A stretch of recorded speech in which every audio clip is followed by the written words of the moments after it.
रुको रुको, जा कहाँ रहे हो, पहले इस क्वेश्चन का जवाब तो दो। क्वेश्चन क्या है कि किसी सेल में कौन कौन से सब सेल होते हैं। ठीक है, ये पीरियोडिक का एक चैप्टर है जिसमें हम आपसे क्वेश्चन पूछ रहे हैं कि किसी सेल में कौन कौन से सब सेल होते हैं। या इसी क्वेश्चन को हम क्वेश्चन फॉर्म में पढ़ सकते हैं कि अगर हम आपसे पूछें कि थर्ड सेल है, ठीक है, किसी एटम की थर्ड सेल में कौन कौन से सब सेल होंगे, तो क्या आप रिप्लाई कर पाएंगे।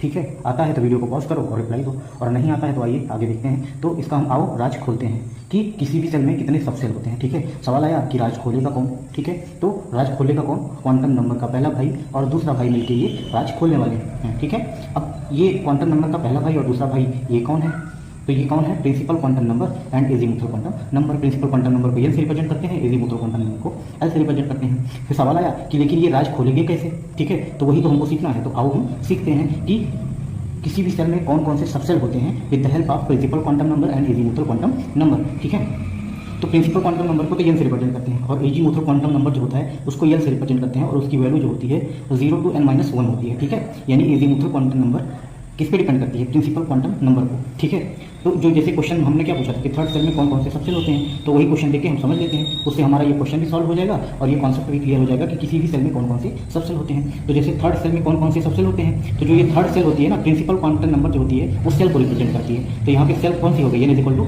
थर्ड सेल दिया है, एन की वैल्यू क्या होगी 3। तो सब सेल के को कौन बताता है हमको, सिर्फ सब सेल का इन्फॉर्मेशन कौन देता है, एजीमुथल क्वांटम नंबर, और एजीमुथल क्वांटम नंबर एल से रिप्रेजेंट करते हैं। और एल की वैल्यू कहाँ से कहाँ होती है, 0 to n-1। चूंकि हमने पहले देखा थर्ड सेल है तो यहाँ पे 0 to 3-1 कर देंगे, तो 0 to कितना हो जाएगा, 3 में से 1 गया 2, तो 0 to 2 और 0 से 2 के बीच में क्या क्या आएगा, 0 1 और 2।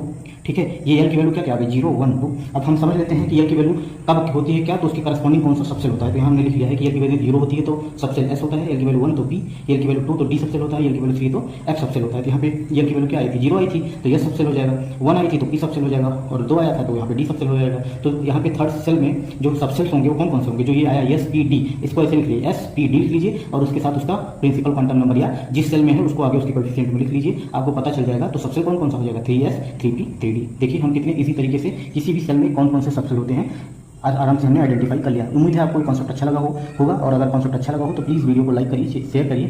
Thank you so much.